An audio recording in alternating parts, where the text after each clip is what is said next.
Mods keep games alive. 10-year-old games on hardware that is unsupported by the companies that made them are instead kept alive by dedicated fans who decide to add brand new content that rivals even official DLC. While being small, Fire Emblem has an incredibly active community surrounding the modding scene. Last time, we talked about the mods for the 3DS Fire Emblem games, and today I want to expand that to the Switch games as well. Hey, I'm V, and this is the wilder world of Fire Emblem modding.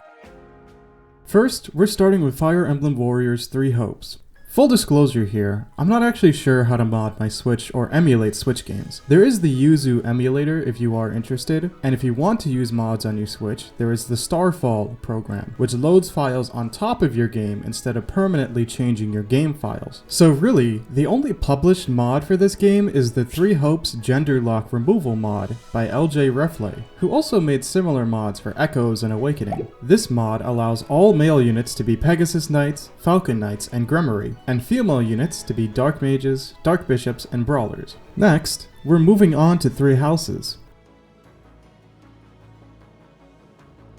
First up is the Unique Item Icons mod by FE Portraits. This mod adds brand new icons for almost every single item in the game, instead of the generic dude and arrow or blue bottle. My favorite additions are the new icons for the class seals. Next, we have the Accurate Sprite Hair Colors mod by Hissing Fit. While the sprites of 3 Houses aren't nearly as important as they were in previous games, there's still room for improvement. This mod adds the correct hair colors for Bernadetta and Shamir instead of the gray colored hair they have by default. Now we're moving on to the 3DS games. Echoes doesn't have many mods, but one that I missed is the Amiibos DX mod by Orsted. In Echoes, summoning Amiibo in the base game will result in them temporarily appearing as a spirit. This mod gives them a solid appearance rather than the ethereal look, and adds them to each party naturally, with Alm's party getting Marth, Roy, Lucina, and male Corrin, and Celica's party getting Ike, female Corrin, and Robin. This is a really cool mod, but unfortunately I wasn't able to get the mod working this time around. I'm not sure what I was doing wrong, since I was able to play with this a little while ago, but hey, try this out on your own and tell me what I did wrong. Next, we're moving on to Awakening. In my last video, I highlighted the Gay Fates mod, though a mod I didn't know about is the Fire Emblem Awakening Same-Sex Marriage mod by Unassuming Venusaur. Similar to the Gay Fates mod, this mod allows for many of the playable characters to marry someone else of their same gender. This project started in 2015, just a few months after Fates came out, and got a few updates in its time. This project has had a troubled development though. From what I understand, the original project switched hands a few times, each time getting a bit of development before being dropped, with it being on ice for now. From what I've heard, a new team has picked it up and are working on it, but hasn't released anything as of the making of this video. If you have any information, please leave it down in the comments below. Next up is the Spot Pass Paralogs Unlocked mod by Arby's. As the title states, this automatically unlocks the bonus chapters and units without needing to connect to Nintendo servers. I would love to see another project that spreads out the recruitments to throughout the game, since in the base game they pretty much all unlock at the very last chapter of the game. Next is the Lucina Recruitment mod by Var Not Found, Silk, Lirio, Autumn, and Fishhorse. In the base game, every child unit is recruited either through talking to Chrom or their mother, even though Lucina knows every single one of them. This mod rectifies this by allowing Lucina to recruit every single child unit with brand new dialogue. This is not compatible with Project Thebes though, so I'd love to see the mods get merged together. Next up is the Amateur Awakening HD mod by L498. Unlike Fates, Awakening hasn't really had an HD pack. Well, there was this one, and I don't like to complain about the quality of free fan-made mods, but I mean, So instead, this mod is made from the ground up and raises the quality of in-game assets by using a combination of high-quality official art and AI upscaling. This pack even includes HD versions of the custom characters in Project Thebes. If I am to nitpick, AI upscaling isn't perfect and can sometimes lose subtle details or make things look off in some ways. There's also a bit of a mismatch in terms of the use of assets, like the weapons using sprites from Heroes and the Einherjar also using the art from Heroes. The second one is okay with me though, since some of these designs look not good. Finally, the mod uses button prompts from either an Xbox controller or a DualShock one, which is really cool that the options are available for those who want it. Personally, whenever I emulate 3DS games, I use a Switch controller, so I'd prefer the original button prompts to be available.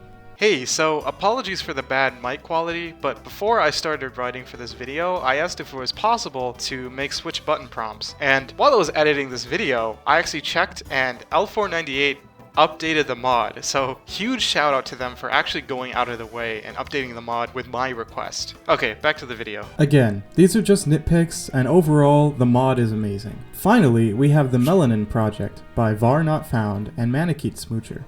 Last time, we talked about the PLC Robin mod. That mod is actually now obsolete and replaced by this mod. In the base game, really only the antagonists and 2 playable characters are dark-skinned. This mod now changes many of the characters to be dark-skinned, including the portraits and 3D models. The portrait edits look really good, and I really like how they all have different skin tones instead of all of them having the same one. Overall, I think it looks amazing. Finally, we're moving on to Fates.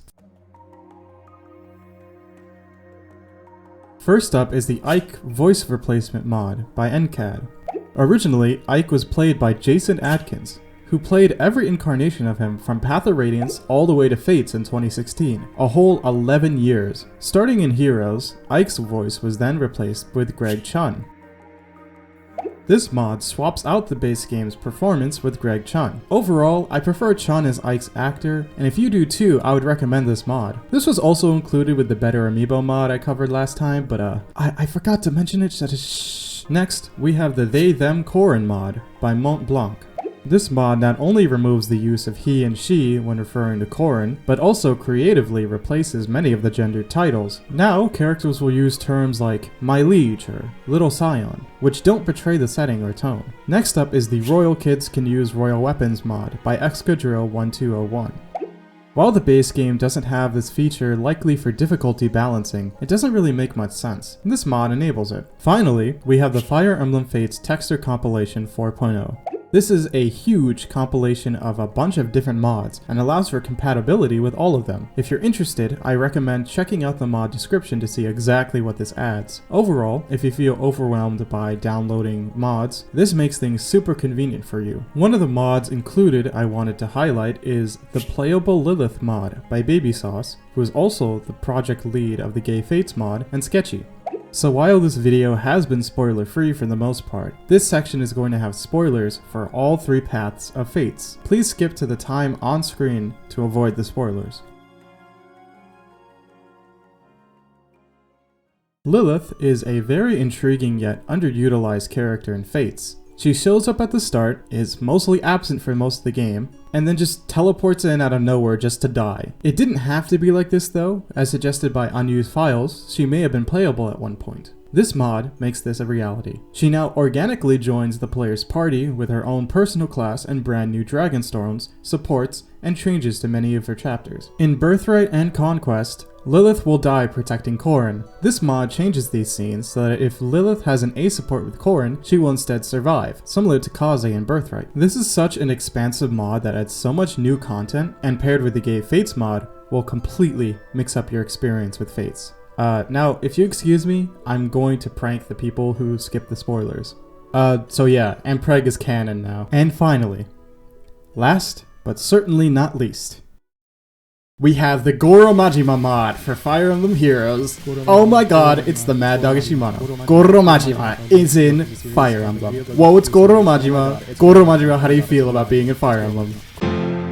For real though, this is really well done. Thank you so much for watching. Please like and subscribe.